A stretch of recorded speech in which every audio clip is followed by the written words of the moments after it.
ஓம் விக்னேஸ்வரா போற்றி, ஓம் நவகரன் அருளை போற்றி. மகர ராசி நேயர்களுக்கு வணக்கம். மகர ராசிக்கு இந்த வீடியோ பதிவில் ஒரு முக்கியமான தகவல். வாழ்நாள் முழுக்க இந்த தகவல் உங்களுக்கு பிரயோஜனமாக இருக்கும். உத்திராடம், திருவோணம், அவிட்டம் 3 நட்சத்திரத்துக்குமே பொருந்தும். உங்களுக்கு என்ன தசாபதி நடந்தாலும் சரி, செவ்வாய் தசை, ராக தசை, குரு தசை, சனி தசை, புதன் தசை, வயசான காலத்தில் நடக்கிற கேது தசை, இந்த தசை நடந்தாலும் சரி, ஒரு தொழில் பண்ணுவீங்க, வியாபாரம் பண்ணுவீங்க, இல்லைன்னா உத்தியோகத்தில் இருப்பீங்க. எப்படி ஒரு மனுஷன் ஒரு 60-70 வயசு வரைக்கும் இண்டிபெண்ட்டாக காரியம் பண்ணிட்டு தான் இருப்போம். ஸோ ஆண் பெண் இருபாலர்களுமே இதை நீங்கள் வச்சுக்கலாம். சரியா நேர்களே, நீங்கள் வீட்டில் இருந்து பண்ணாலும் சரி, ஒரு ஆஃபீஸ் போட்டு பண்ணாலும் சரி, இல்லை தனியாக யார்கிட்ட வேலைக்கு போனாலும் சரி, இந்த யோகா ரொம்ப முக்கியமானது. அதாவது 2ஆம் தர யோகம், செகண்ட் ஹேண்ட் அப்படிம்பாங்க பார்த்துறீங்களா? அது வாங்கி கொடுக்குறது, ஒருத்தர்கிட்ட ஒருத்தர்கிட்ட வாங்கி கொடுக்குறது. சில பேருக்கு ஃப்ரெஷ்ஷாக எதுவுமே அமையாது. 2ஆம் தர யோகம் தான் நல்லபடியாக இருக்கும். அது வாழ்க்கையிலையும் சரி, தொழில் வியாபாரத்துலேயும் சரி, அந்த பேக் டு பேக்கும்பாங்க, வாங்கி கொடுக்குறது. அதாவது இவங்களாம் இண்டிபெண்ட்டாக எதுவும் செய்ய முடியாது, ஒருத்தர் மூலிமா ஒரு காரியத்தை செய்கிறது. அது யாருக்கு சார் வரும், அது எப்படி கண்டுபிடிச்சிக்கலாம் அப்படிங்கிறத பற்றி அந்த வீடியோவில் பார்க்க போகிறோம். சுருக்கமாக தான் சொல்கிறேன். சரியா நேயர்களே, இப்போ நீங்கள் மகர ராசியில் பிறந்திருக்கிறீங்க. உங்கள் ராசி கட்டத்தில் சனி பகவான் இருப்பார். 12 கட்டத்தில் ஒரு இடத்துல இருப்பார். சனி பகவான் ஒரு வீட்டில் இருப்பார். அவர் எந்த வீட்டில் இருக்காருன்னு பாருங்கள். சரியா, அவர் எந்த வீட்டில் இருக்கிறாரோ அந்த வீட்டுக்கு அதிபதி, அந்த வீட்டுக்கு சொந்தக்காரன் லக்கணத்தில் இருக்கணும், அவ்வளோதான். இப்போ நீங்கள் மகர ராசியில் பிறந்திருக்கிறீங்க, ரிஷப லக்கணத்தில் பிறந்திருக்கிறீங்க. சரியா, இப்போ சனி பகவான் எங்கே இருக்கிறாரு? சனி பகவான் கன்னியில் இருக்கிறாரு. இது ஒரு நல்ல அமைப்பு தான். சனி பகவான் ராசிக்கு 9ஆம் இடத்துல இருக்கிறாரு, லக்கணத்துக்கு 5ஆம் இடத்துல இருக்கிறாரு. இந்த ஒரு காம்பினேஷனில் இருப்பார். இப்போ சனி பகவானுக்கு வீடு கொடுத்தது யார்? கன்னிக்கு வீடு யார்? புதனுடைய வீடு. புதன் லக்கணத்தில் இருந்தார்னா சூப்பர். இவ்வளோதான். இவங்களுக்கு இந்த செகண்ட் ஹேண்டு சம்மந்தப்பட்ட வேலைகள் 200% சாத்தியப்படும். 200% லாபம் கிடைக்கும். ஜனன ஜாதகத்தில் சனி பகவானுக்கு வீடு கொடுத்த கிரகம் லக்கணம் அல்லது ராசி சம்மந்தப்பட்டிருக்கணும். ஒன்று ராசியில் இருக்கணும், இல்லைன்னா லக்கணத்தில் இருக்கணும். லக்கணத்தில் இருந்ததுன்னா 75%க்கு மேலே ப்ராஃபிட் இருக்கும். ராசியில் இருந்துச்சுன்னா 50%க்கு மேலே ப்ராஃபிட் இருக்கும். உதாரண ஜாதகத்தின்படி நீங்கள் மகர ராசி, ரிஷப லக்கணம், லக்கணத்திலேயே சனி பகவான் இருக்கிறாரு. ரிஷபராசி,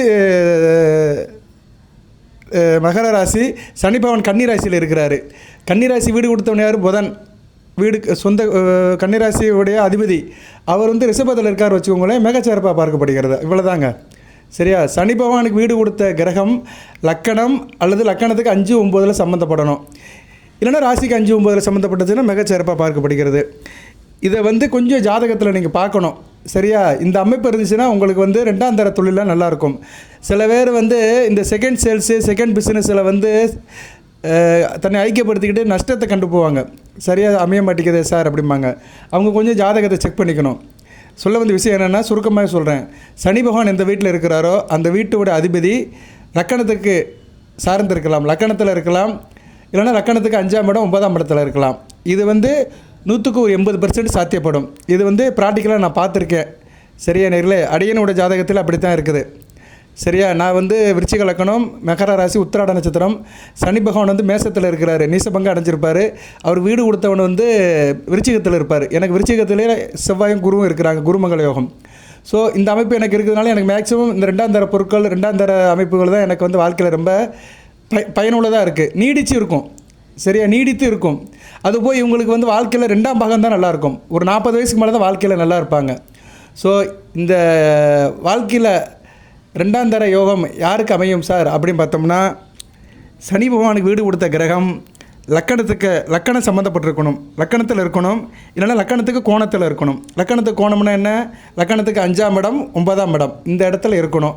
இருந்துச்சுன்னா கண்டிப்பாக இவங்களுக்கு அதில் நல்ல ஒரு வெற்றி கிடைக்கும். இவங்க கண்ணை மூடிட்டு அந்த காரியத்தில் இறங்கலாம். ஒன்றும் செய்ய வேண்டாம், ஒருத்தங்கிட்ட பொருளை வாங்கி இவங்க 100கிட்ட விற்கணும், அவ்வளோதான். செகண்டு. சரியா, second sale, subcontract, back to back work, கூலி கான்ட்ராக்டு, இதெல்லாம் எடுத்து செஞ்சாங்கன்னா நல்ல லாபம் வரும். இவங்க ஒன்றுமே செய்ய வேண்டாம், ஒரு மீடியேட்டராக இருந்தால் போதும். சரியா நேர்களே, ஸோ இது மகர ராசிக்கு நல்லா சாத்தியப்படும். இப்போ அப்படி கோச்சாரத்தில் அந்த நிலைமை தான் இருக்குது. ஏன்னா சனி பகவான் மீனத்தில் இருக்கிறாரு. மீனத்துக்கு வீடு கொடுத்த குரு பகவான், சனி பகவானுக்கு வீடு கொடுத்த குரு பகவான் உங்கள் ராசிக்கு 6ஆம் இடத்துல உத்தியோகஸ்தானத்தில் தான் இருக்கிறாரு. அவர் உத்தியோகஸ்தானத்தில் இருந்தாலுமே அடுத்து பயிற்சி ஆனார்னா ராசிக்கு 7ஆம் இடத்துக்கு வந்துடுவார், கேந்திரத்துக்கு வந்துடுவார், சனி பகவானுக்கு கோணத்தில் வருவார். ஸோ உங்களுக்கு இது ரொம்ப சாத்தியப்படும். வருகிற ஜூன் மாதத்துக்கு மேலே ரொம்ப சாத்தியப்படும். சரியா நேர்களே? ஸோ கோச்சாரத்தில் ஒரு பக்கம் இருந்தாலுமே ஜனன ஜாதகத்தில் அந்த அமைப்பை பார்த்துக்கோங்க. சிலருக்கு பிறக்கும்போதே ராசியில் இருக்கும். ராசிக்கு அந்த சனி பகவானுக்கு வீடு கொடுத்த கிரகம் ராசியில் இருக்கலாம், இல்லை ராசிக்கு 5ஆம் இடம் 9ஆம் இடத்துல இருக்கலாம். ராசிக்கு 5ஆம் இடம் 9ஆம் இடம்னா என்ன? ரிஷப துலாமில் இருக்கலாம். சரியா? இப்படி நீங்கள் பார்த்துக்கணும், ஜனன ஜாதகத்தை ஒப்பிட்டு பார்த்துக்கணும். இது வந்து ஜோதிட தகவல் தான், இது பலன் சொல்ல முடியாது. இது ஒரு அமைப்பு ரீதியான ஒரு கருத்து, அமைப்பு ரீதியான ஒரு அமைப்பு. இது இருக்கிறவங்க வந்து நல்ல சக்ஸஸ் ஆகலாம். இந்த செகண்ட் சேல்ஸ், செகண்ட் ஹேண்ட் வியாபாரம், 2ஆம் தர யோகம் நல்ல ஒரு அமைப்பை கொடுக்கும். பொதுவாக இது தாங்க நிறைய பேருக்கு நிறைய சாத்தியப்படுது. இப்போ நம்ம சொசைட்டியில் பார்த்துட்டோம்னா இந்த கமிஷன் கான்ட்ராக்ட் இருக்கிறவங்க, வாங்கி கொடுக்குறவங்க, ஒரு இடத்துல வாங்கி சில்லறை விலைக்கு விற்கிறவங்க, ஹோல்சேலாக வாங்கி ரீட்டெயிலாக விற்கிறவங்க, இவங்களுக்கெல்லாம் பார்த்தோன்னு வச்சுக்கோங்களேன், இந்த செகண்ட் ஹேண்ட் தொகை தான் நல்லாயிருக்கும். ஸோ இவங்களுக்கெல்லாம் கண்டிப்பாக இந்த அமைப்பு இருக்கும். இவங்களாம் யாரை சார் வழிபாடு பண்ணணும் அப்படின்னா, இவங்களாம் வந்து 18ஆம் படி கருப்பணசாமி வழிபாடு பண்ணலாம். ஏன்னா சனி பகவான் தான் இதுக்கு முக்கியமான கிரகம். 2ஆம் தர யோகத்தை கொடுக்குற கிரகம் வந்து சனி பகவான் தான். அதுபோக அவர் வீடு கொடுத்த கிரகம் எதுன்னு பார்க்கணும். நீங்கள் உங்கள் ஜனன ஜாதகத்தில் தான் செக் பண்ண முடியும். சரியா? வீடு கொடுத்த கிரகம் எது இருக்கோ அதுக்கேற்ற மாதிரி வழிபாடை நீங்கள் அதிகப்படுத்திட்டிங்கன்னா இந்த 2ஆம் தர தொழில் நல்லாயிருக்கும். சரியா? 2ஆம் தரங்கிறது வந்து அது சில பேருக்கு ஒய்ஃபாக கூட போகும், சில பேருக்கு இருதார அமைப்பு கூட வரும். மனைவியை காட்டிலே 2ஆம் தர மனைவிட்ட ரொம்ப பிரியமாக இருப்பாங்க, பாசமாக இருப்பாங்க. இவங்களுக்கு வந்து எல்லாமே ஒன்றுக்கு 2 கிடைக்கும். சரியா? ஒரு வீட்டுக்கு 2 வீட்டில் இருப்பாங்க, ஒரு காருக்கு 2 கார் வச்சுருப்பாங்க, ஒரு எல்லாமே கூடுதல் ஒன்று தான் இருக்கும். சரியா? அதுக்கு சில கிரகங்கள் வலுக்கணும். ஜனன ஜாதகத்தில் லக்கணத்து 11ஆம் அதிபதி வலுத்து 7ஆம் அதிபதி வீக்காக இருந்தாருன்னா கண்டிப்பாக 2 தாரம் வந்துடும். இதுதான் ஜோதிடம். இப்போ சில பேருக்கு 2 தாரம் இருக்குது சார் அப்படிங்கிறவங்க பார்த்தோம்னா அவங்க ஜாதகத்தில் கரெக்டாக தெரியும். லக்கணத்துக்கு 7 குடைவன் முதல் தாரம், 7 குடைவன் கொஞ்சம் வீக்காக இருப்பார், அதனால் 11 குடைவன் வந்து வலுத்திருப்பார். ஏன்னா 7ஆம் இடங்கிறது 11ஆம் இடங்கிறது 7ஆம் இடத்துக்கு ஒரு கோணம், 7ஆம் இடத்துக்கு ஒரு கோணம், 7ஆம் இடத்துக்கு அதிர்ஷ்டஸ்தானம். அதிர்ஷ்டம்னு என்ன? ஒரு மனிதன் ஒரு ஆணுக்கோ பெண்ணுக்கோ கூடுதல் போனஸ் கிடைக்கிற மாதிரி தான். சரியா? ரைட்டு. இதுக்கு மேலே இதுக்குள்ளே போக வேண்டாம். நம்ம வந்து செகண்ட் சேல்ஸுக்கே வந்துடுவோம், செகண்ட் ஹேண்டுக்கே வந்துடுவோம். சரியா? செகண்ட் ஹேண்டுக்கு பார்த்தோம்னா உங்கள் ஜனன ஜாதக கட்டத்தில் சனி பகவான் எந்த வீட்டில் இருக்கிறாரோ அந்த வீட்டுக்கு உடைய கிரகம் வந்து லக்கணத்துக்கு 5, 9 இருக்கணும். சரியா? இது நல்ல விதமாக பார்க்கப்படுகிறது. இப்போ நீங்கள் வந்து மேச லக்கணத்தில் பிறந்தீங்கன்னா செவ்வாய் தான், செவ்வாய் சனி பகவான் காம்பினேஷன், காலபைரவர் வழிபாடு பண்ணணும். ரிஷப லக்கணத்தில் பிறந்தீங்கன்னா பெருமாளை வழிபாடு பண்ணணும். மிதுன லக்கணத்தில் பிறந்தாலும் பெருமாளை வழிபாடு பண்ணணும். கடக லக்கணத்தில் பிறந்தீங்கன்னா அன்னை ஆதிபராசக்தி வழிபாடு பண்ணணும். சிம்ம லக்கணத்தில் பிறந்தீங்கன்னா சூரிய நமஸ்காரம் பண்ணணும். கன்னியா லக்கணத்தில் பிறந்தீங்கன்னா பெருமாள் வழிபாடு பண்ணணும். துலா லக்கணத்தில் பிறந்தீங்கன்னா மகாலட்சுமி வழிபாடு பண்ணணும். இது எப்படி சொல்கிறேன்னா, மகர ராசி துலா லக்கணம், அந்த லக்கணாதிபதி தான் சனி பகவானுக்கு வந்து அந்த அமைப்பை கொடுப்பாரு. சரியா? சனி பகவான் இப்போ துலா லக்கணத்தில் இருக்கார் வச்சுக்கோங்களேன். துலா லக்கணத்துக்கு வேண்டிய கிரகம் யார்? சுக்கிரன். சுக்கிரன் வந்து லக்கணத்துக்கு 5, 9 இருக்கணும். உங்கள் ராசியில் இருப்பார் 5ஆம் இடத்துல, இல்லைனா 9ஆம் இடம் மிதுனத்தில் இருப்பார். அவ்வளோதான், முடிஞ்சு போச்சு.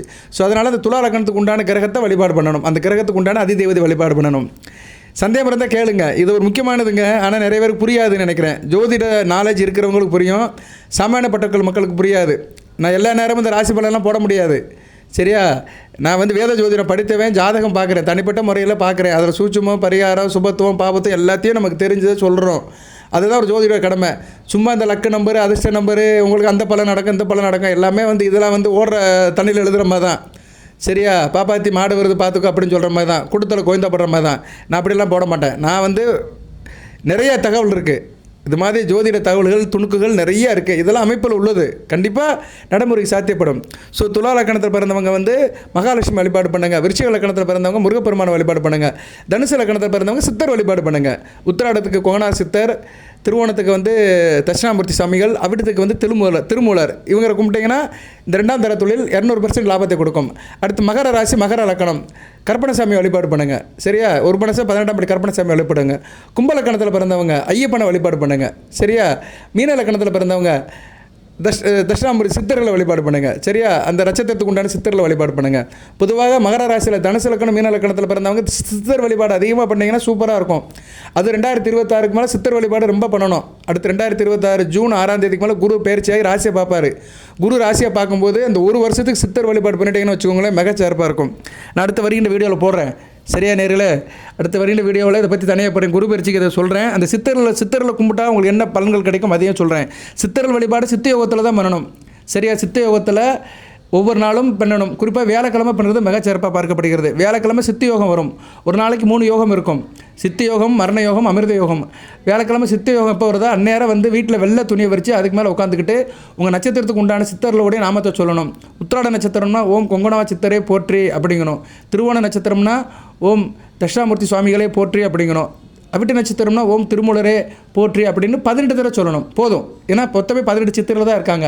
ஸோ 18 தடவை சித்தர் நாமத்தை வியாழக்கிழமை சித்த யோகம் வர நேரத்தில் வெள்ளை துணியை விரித்து சொன்னீங்கன்னா மிகச்சிறப்பாக பார்க்கப்படுகிறது. இவ்வளோ தான் சித்தரை கும்பிடுறது. சித்தரை கும்பிட்டாலே நீங்கள் வந்து இதாகிடுவீங்க, சிறப்பாகிடுவீங்க, சிதிக்கு வச்சமாக இதாகிடுவீங்க. ரொம்ப ஒரு கால்குலேட்டராக இருக்கும். சித்தர் வழிபாடு ஒரு முறையாக கொடுங்க, ஒரு நெறியை கொடுக்கும். நெறி சொல்கிறாங்கல்ல, கற்புக்கு மேலே உள்ளதான் நெறி. கற்பு நெறி அப்படிங்கிறான் பார்த்தியா? ஒழுக்கம், நேர்மை, மரியாதை, கற்பு நெறி. பெண்களுக்கு கற்பு இருக்குதுன்னு சொல்ல, ஆண்களுக்கு இருக்குது. சரியா? ஸோ அதான் கற்பு நெறி அப்படின்ட்டு இருக்கான். இப்போ நான் வந்த விஷயம் சொல்ல வந்த விஷயம் வந்து 2ஆம் தர யோகத்தை பற்றி தான் சொன்னேன். இருந்தாலும் இந்த தனுசு மீன லக்கணத்தில் மகர ராசியில் பிறந்தவர்களுக்கு இந்த சித்தர் வழிபாடு சிறப்பை தரும். அதுபோக குரு வளர்த்தவர்களுக்கும் நல்லாயிருக்கும். குரு உங்கள் ராசிக்கோ லக்கணத்துக்கோ 2, 5, 7, 9, 11 இருந்தாருன்னா கண்டிப்பாக நீங்கள் அதை செய்யணும். சித்தர் வழிபாடு நீங்கள் செய்யணும். சித்தரை தினமும் நினைக்கணும். ஒரு தடவைனாச்சும் அந்த நட்சத்திரத்துக்கு உண்டான சித்தரை நினைங்களேன். வாழ்க்கையில் செம்மைப்படுவீர்கள், சிறப்படைவீர்கள். தொடர்ந்து கேளுங்க. இது மாதிரி நிறைய தகவல் சொல்கிறேன். நான்லாம் உங்களை வந்து அங்கே போங்க, இங்கே போங்க, அவரை பாருங்கள், இதை செய்யுங்க, அதை இவ்வளோ பொருள் செலவு பண்ணுங்கள், அதெல்லாம் சொல்ல மாட்டேன். வீட்டில் உட்காந்தே நீங்கள் வந்து எல்லாத்தையும் அழலாம். வீட்டில் இருந்து சில காரியத்தை செஞ்சீங்கன்னா எல்லாமே உங்களை தேடி வரும். சரியா நேர்களே? ஸோ இந்த வீடியோ பதிவில் வந்து அப்படி தான் தம்மையில் போடுவேன். 200% நடக்கும் 2ஆம் தர யோகம், 200% இது நடந்தே தீரும் 2ஆம் தர யோகம் அப்படின்னு ஏதோ ஒரு தகவலை போடுவேன். பாருங்கள். சரியா? பாருங்கள். எது சந்தேகம் இருந்தால் கமெண்ட் பாக்ஸில் கேளுங்க. லாஜிக் என்னென்னா, வீடியோவில் உள்ள கண்டென்ட் கான்செப்ட் என்னென்னா, சனி பகவான் வந்து உங்கள் ஜாதகத்தில் எந்த வீட்டில் இருக்கிறாரோ அந்த வீட்டுக்குடையவன் வந்து உங்கள் பிறந்த லக்கணத்தில் இருக்கலாம், இல்லைனா லக்கணத்துக்கு 5, 9 இருக்கலாம். இது ஒரு அமைப்பு. இந்த அமைப்பில் இருந்துச்சுன்னா 100க்கு 80% பெனிஃபிட் இருக்கும். இது எனக்கு இல்லை சார் அப்படின்னா, சனி பகவானுக்கு வீடு கொடுத்த கிரகம் உங்கள் ராசியில் இருந்தாலும் சரி, இல்லைன்னா உங்கள் ராசிக்கு 5, 9 ரிஷபம் துலாமல் இருந்தாலும் சரி, இல்லைனா அந்த 5, 9 கூடிய சுக்கரங்கிட்ட தொடர்பு கொண்டல் இருந்தாலும் சரி, இல்லைனா சுக்கரனுடைய சாரத்தில் இருந்தாலும் சரி, நல்ல பலன்களை கொடுக்கும். இப்போ ராசிக்கே சொல்லுவான். நீங்கள் வந்து மகர ராசி, மகர ராசியில் சனி பகவான் எங்கே இருக்கிறாரு? கடகத்தில் இருக்காரு வச்சுக்கோங்களேன். சூப்பர். சனி பகவானுக்கு வீடு கொடுத்தவன் வந்து ராசியிலே இருக்கிறாரு. பரிவர்த்தனை யோகம். இவங்களுக்கு வந்து இந்த 2ஆம் தர யோகம் நல்லா மேட்ச் ஆகும். இவ்வளோதாங்க. மகர ராசி, நீங்கள் எந்த லக்கணத்திலும் பிறந்துட்டு போங்க. கடகத்தில் சனி பகவான் இருக்கிறாரு, ராசியே பார்ப்பார். சனி பகவானை சந்திரன் பார்ப்பார், சந்திரன் ராசி சனி பகவான் பார்ப்பார். இது ஒரு புணர்வு தோஷம். இவங்களுக்கு 33 வயசுக்கு மேலே தான் வாழ்க்கையில் எல்லாம் செட்டில் ஆவாங்க. நிறைய பேர் பாருங்கள், இந்த சமசப்தமாக சனி சந்திரன் பார்த்தவங்களுக்கு வந்து வாழ்க்கையில் நிறைய ஒரு இது இருக்கும், எதிர்வினை வினைகள் இருக்கும், மனச்சஞ்சலம் இருக்கும், ஒரு நிலையாக இருக்க மாட்டாங்க. ஆனால் 33 வயசுக்கு மேலே நல்லா இருப்பாங்க. இந்த அமைப்பில் இருக்கிறவங்களுக்கு 2ஆம் தர யோகம் இருக்கும். ஏன்னா நல்லா வந்துருச்சு பார்த்தீங்களா? ஏன்னா சனியும் சந்திரன் சேர்ந்தாலே கலஸ்தரம் கெட்டு போயிடும். ராசிக்கு 7ஆம் இடம் கெட்டு போயிடும். 7ஆம் இடம் கெட்டு போனால் என்ன? இன்னும் இருக்குது இன்னொன்று. இல்லைன்னா ஒரு பொண்ணை நல்லா காதலிச்சிருப்பாங்க, கல்யாணம் வரைக்கும் போயிருக்கோம், கல்யாணம் தடைப்பட்டு இன்னொரு பொண்ணை கல்யாணம் பண்ணியிருப்பாங்க. வேண்டாம் விருப்பலை கல்யாணம் பண்ணிவிட்டு அந்த பொண்ணுக்கிட்ட வாழ்ந்து அதில் கஷ்டப்பட்டு அப்புறம் தான் அது மேலே இஷ்டமாக வாழ்வாங்க. இப்படி சில அமைப்பெல்லாம் கொடுப்பாரு சனி பகவானும் சந்திரனும் சேர்ந்து சமசத்தமாக இருந்தாங்கன்னா. இது அந்த அமைப்பு தான். இது 2ஆம் தர யோகத்தை கொடுக்கும். சரி, இப்போ நீங்கள் வந்து மகர ராசியில் பிறந்திருக்கிறீங்க.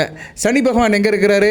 சனி பகவான் வந்து மிதுனத்தில் இருக்கிறாரு. நல்ல அமைப்பு தான். ராசிக்கு 6ஆம் இடத்துல இருக்கிறாரு. சனி பகவானுக்கு வீடு கொடுத்தவன் யார்? புதன். புதன் எங்கே சார் இருக்கிறாரு? புதன் ரிஷபத்தில் இருந்தார்னா நல்ல அமைப்பு, துலாமில் இருந்தார்னா நல்ல அமைப்பு தான். ராசிக்கு 5, 9 இருக்கிறாரு. இவங்களுக்கும் 2ஆம் தர யோகம் கிடைக்கும். சரியா? இப்படி தான். இன்னும் நிறைய உதாரணம் சொல்லிட்டு போகலாம். அதுபோக சனி பகவானுக்கு வீடு கொடுத்த கிரகம் அந்த 5, 9 ராசி இவங்களுடைய நட்சத்திரத்தில் சாரத்தில் நின்னாலும் அந்த யோகம் கிடைக்கும். 100க்கு 40% கிடைக்கும்.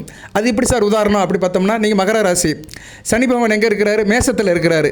ரைட்டு. 4ஆம் இடத்துல தான் இருக்கிறாரு. நீசம் அடைஞ்சிருப்பார். நீச பங்கு அடைஞ்சிட்டாருன்னா பரவாயில்ல. பரணி 3ஆம் இடத்துக்கு மேலே இருந்தாருன்னா நீச பங்கு அடைஞ்சிருவார். இயல்பு நிலை, அந்த நீச நிலையிலேருந்து இயல்பு நிலைக்கு திரும்பிடுவார். ரைட்டு. சனி பகவானுக்கு வீடு கொடுத்த யார்? செவ்வாய். மேசராசிக்கு அதிபதி.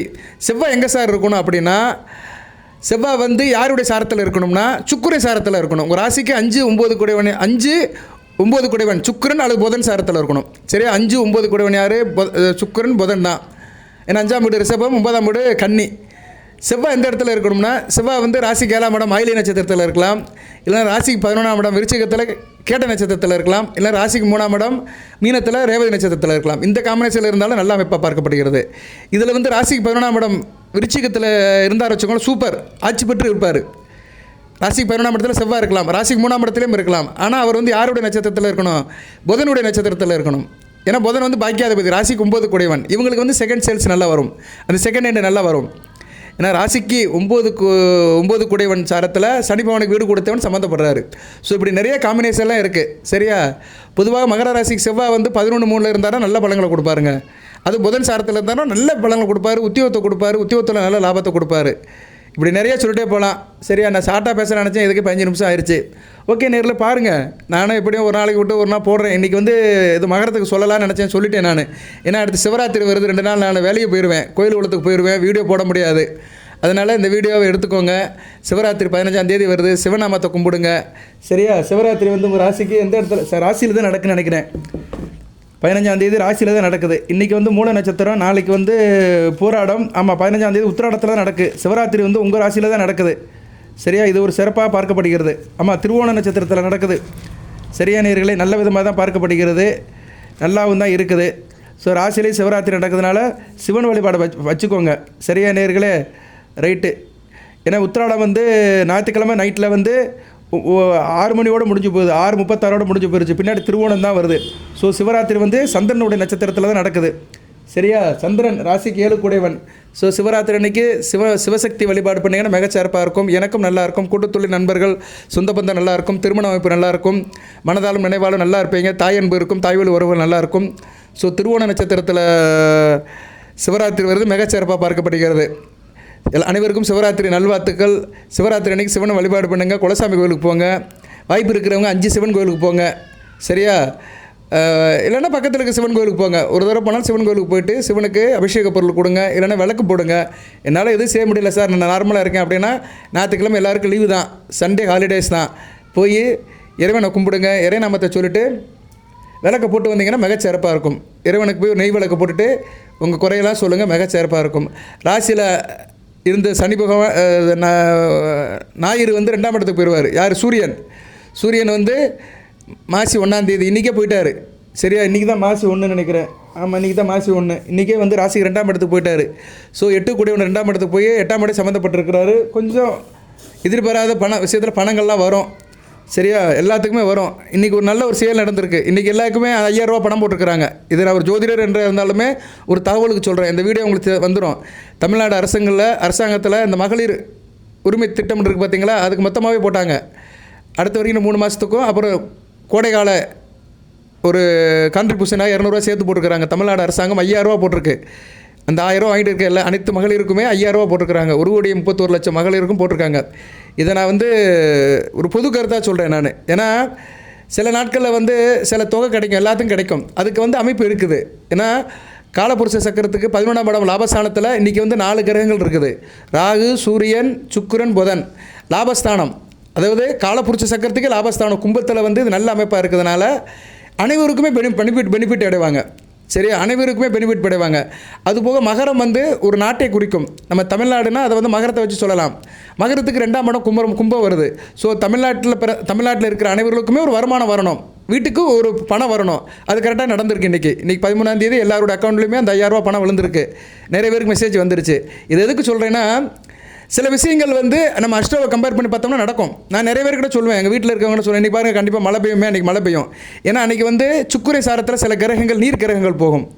சரியா? சுக்கிரை சாரத்தில் சந்திரன் போவார், இல்லைனா சந்திரன் சாரத்தில் சுக்கிரன் போவார். குரு தொடர்பு இருக்கும். குரு வீட்டில் இருக்கிற அந்த அமைப்பெல்லாம் நடக்கும்போது குருக்கு கேந்திர கோணத்தில் வரும்போது கண்டிப்பாக மழை பெய்யும். அதனால சில காலண்டரில் பார்த்தீங்கன்னா அன்றைக்கி போட்டிருப்பாங்க இன்று மழை பெய்யும்னு போட்டிருப்பாங்க. அதை கணிச்சு தான் போட்டிருப்பாங்க. அன்றைக்கி சும்மா ஒரு தூரலாச்சும் போட்டு போகும். ஆனால் நான் சில நேரம் கரெக்டாக சொல்லுவேன், இந்த காலத்தில் நல்லா மழை பெய்யும்னு. ஏற்கனவே பழைய வீடியோலாம் நிறையா சொல்லியிருக்கிறேன். டிசம்பர் 14ஆம் தேதி புயல் அடிக்கும் வெள்ளம் வர சொன்னேன், அந்நேரம் நடந்துச்சு. அது அந்தளவுக்கு எக்ஸ்போஸ் ஆகலை. ஏன்னா நம்மளாம் ஒரு சாதாரண லெவலில் தான் இருக்கிறோம். நமக்கு இன்னும் புகழ் வேணும்னா டிவி வரணும், பெரியவங்களோட பழக்க வழக்கம் இருந்தால் நம்ம வாக்கு வரும். ஏழை சொல்ல அம்பலத்துக்கு வராது. இருந்தாலும் இறைவன் என்றைக்கு நமக்கு அந்த அனுக்கிரத்தை கொடுக்குறாரோ அன்றைக்கி நான் எல்லாருக்கும் தெரிஞ்சவனை வருவேன். இப்போயும் எனக்கு நிறைய பேருக்கு தெரிஞ்சவனாக இருக்கிறேன். சேனலில் நிறைய பேர் பார்க்குறாங்க, நிறைய சப்ஸ்கிரைபர் இருக்கிறாங்க. போதும், எனக்கு இதுவே போதுமென்ற மனமே பொன் செய்யும் மருந்து. ரைட் நேர்களே, நான் கூட எங்கள் வீட்டில் சொன்னேன், நாளைக்கு வந்து ஒரு நல்ல யோகமான நாளாக தான் இருக்குது அப்படின்னு சொன்னேன். கரெக்டாக அதுபடியே தமிழ்நாட்டு அரசாங்கம் வந்து எல்லாத்துக்குமே கொடுத்துட்டாங்க. டக்குன்னு 5000 ரூபா பணம் போட்டுருக்குறாங்க. இது எல்லாருக்கும் ஒரு நல்ல செய்தி தான். சரியா? பணம் மொத்தமாக வந்திருக்கு, செலவு பண்ணிடாதீங்க, சிக்கனமாக வச்சுக்கோங்க. சரியா நேர்களே? அது குறிப்பாக மகர ராசி தாய்மார்களுக்கு சொல்கிறேன். ரைட் நேர்களே, நாடும் நல்லா இருக்கட்டும், நம்மளும் நல்லா இருப்போம், எல்லாரும் நல்லா இருக்கட்டும். சரியா? ஜோதிடம் ஆன்மீகம் ஒரு பக்கம் இருந்தாலும் நடைமுறை வாழ்க்கைன்னு ஒன்று இருக்குது. ஆரை கூத்து ஆடினாலும் தாண்டவ கோணே, காசு மேலே கண்ணு வேடா தாண்டவ கோணே. சரியா? என்ன தான் நம்ம நோட்லேயும் பேப்பர்லேயும் பிரியாணின்னு எழுதி வச்சோம்னா அது வாய்க்கு வரப்போகிறது கிடையாது. பிரியாணி செஞ்சு சாப்பிட்டா தான் அது வாய்க்கு ருசி, வயிற்றுக்கும் நிறையும். அதுபோல் சில காரியங்கள் நடைமுறைக்கு சாத்தியப்பட்டால் தான் அது நிறைவே தரும். நான் இன்றைக்குமே நடைமுறைக்கு சாத்தியப்படுறதான் சொல்லுவேன். கற்பனை உலகத்தில் பேசவே மாட்டேன். எட்டாக்கணிக்கு கொட்டாய் விடவே மாட்டேன். வாழ்த்துக்கள். எல்லாம் வல்ல நிறைவன் மகர ராசி நேயர்களுக்கு சில சௌபாகியத்தையும் சில ஐஸ்வர்யத்தையும் சில நன்மையிலும் கொடுப்பார். அனைத்து வளங்களை பெற்று தேக ஆரோக்கியத்துடன் தீர்க்காலுடன் நீடோடி வாழ்க, நிறைந்த வளம் பெறுக. நன்றி நேயர்களே.